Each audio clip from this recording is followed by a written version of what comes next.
Pemirsa NASA tercinta di seluruh Nusantara, kita sedang berada di sebuah kebun kakao milik sebuah perusahaan besar swasta, tepatnya di Desa Kota Parit, Kecamatan Selesai, Kabupaten Langkat, Provinsi Sumatera Utara.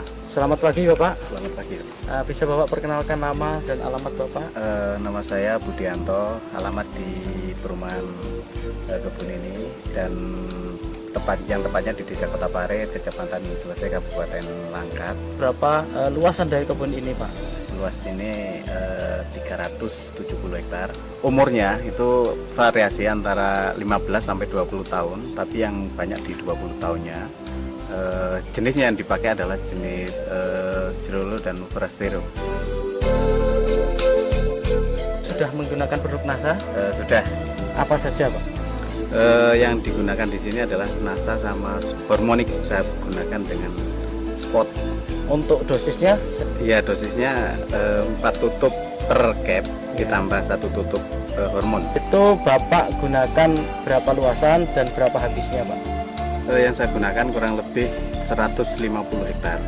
Nah, itu menggunakan 200 pasang per bulan. Kemudian untuk luasan 370 hektar ini sudah menggunakan produk NASA, itu berapa blok Pak? Saya coba sudah kurang lebih 60% dari luasan itu sudah menggunakan produk NASA. Tapi saya aplikasikan mulai bulan Januari tahun 2005. Untuk intervalnya Pak, interval pemupukan NASA yang Bapak lakukan untuk kebun ini, itu bagaimana Pak? Iya, jadi kita sesuaikan dengan tren produksi yang ada di Sumatera Utara. Itu tren produksi pada bulan Agustus sampai dengan bulan Maret, sehingga saya gunakan pas musim bunga di bulan Februari sama Maret untuk merangsang bunga di situ, dan aplikasi kedua nanti di bulan September Oktober ini untuk semester 1 tahun depannya. Selain pupuk dari NASA, Bapak masih juga menggunakan pupuk kimianya Pak ya? Masih. Biasanya itu dalam 1 tahun itu Bapak menggunakan untuk per pokok berapa Pak? Itu sesuai dengan rekomendasi. Kita memang melakukan rekomendasi tiap 2 tahun sekali. Jadi untuk urea itu 600 gram yang diaplikasikan 2 kali. SP sama KCL masing-masing 100 gram juga diaplikasikan setahun 2 kali. Kemudian kalau dilihat Pak ya, tanaman di sini jarak tanamnya berapa ini Pak? Ini memang bekas tanaman karet yang ditanami di bawahnya dengan cara nanam biji atau yang dikenal dengan seed head stick. Jadi jaraknya itu variasi, ada yang 1-2, ada yang 2-4. Dengan kerapatan pohon, kalau yang tanaman rapat gini sampai 1.500. Tapi yang untuk ukuran 24 sekarang rata-rata populasi tinggal kurang lebih 800 pohon per hektar. Kemudian dilihat dari naungan Pak, kayaknya di sini juga lumayan cukup banyak naungan. Ini kira-kira apa saja ini Pak pohon naungan di sini nih Pak? Ya, ini kita untuk naungan coklatnya yang pokok itu menggunakan Gliricidae, tapi untuk buffer untuk angin itu menggunakan mahoni. Nah, untuk kebun ini Pak, secara budidaya juga dilakukan pemangkasan Pak ya? Oh iya, itu memang wajib. Nah, kira-kira itu bulan apa Pak itu kalau dilakukan pemangkasan itu Pak?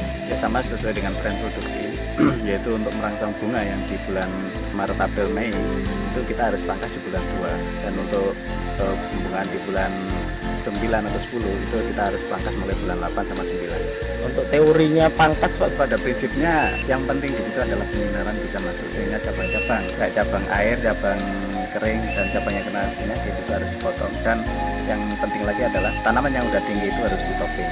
Setelah Bapak menggunakan produk dari NASA ini Pak, apa yang Bapak rasakan atau yang Bapak lihat perkembangan dari tanaman atau kebun coklat Bapak ini Pak?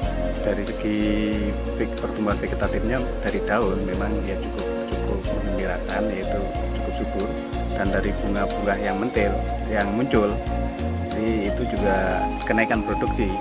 Dari tahun sebelumnya itu ada kenaikan kurang lebih 20%. 20% ya Pak kenaikannya ya, iya, dari tahun lalu. Kemudian yang lain Pak, Bapak sudah menggunakan produk NASA dari pupuknya. Nah, kemudian untuk agensi hayatinya, Bapak sudah menggunakan belum Pak? Sudah kita coba beberapa blok untuk persiapan jangka panjang, tapi masih diamati untuk perkembangan tingkat serangan hama dan penyakit yang ada di sini. Jadi belum bisa Bapak sampaikan di sini ya? Belum. Ya, pakai apa Pak ininya? Untuk perkembangan Phytophthora jamur itu menggunakan Glio, dan untuk hama saya coba dengan menggunakan Pestona yang saya campur dengan Aero. Pada buahnya itu ada perubahan secara kualitas atau tidak, Pak? Secara kualitas memang ada ya, terutama untuk yang kena serang hama penyakit itu saat sekarang menunjukkan tanda-tanda ada penurunan, dan biasanya mecah itu kulit buah itu keras, ini agak mudah. Dan yang menggembirakan lagi itu dari rendemen itu ada kenaikan, itu biasanya itu 33 sampai dengan 35, ini bisa ke 37-38%. Pemirsa Masa, di sini Bapak Budianto selaku manajer di sebuah kebun kakao ini, beliau juga sebagai manajer di processing atau di pabrik dari pengolahan kakao. Bagaimana prosesnya kemudian sampai akhir, termasuk dalam fermentasi dan rendemennya, Pak? Setelah buah dipanen dari lapangan, itu siang hari atau sore hari tergantung dari siapnya panen, itu diangkut ke pabrik. Nah, di sana buah kakao tadi langsung ditimbang berapa bobotnya dan langsung dimasukkan ke dalam kotak fermentasi. Di dalam kotak fermentasi kita fermentasi kurang lebih 4-5 hari dan dilakukan pembalikan sekali pada hari kedua, dan setelah itu dilakukan penyemuran dengan matahari itu kurang lebih 8-10 hari tergantung daripada cuaca.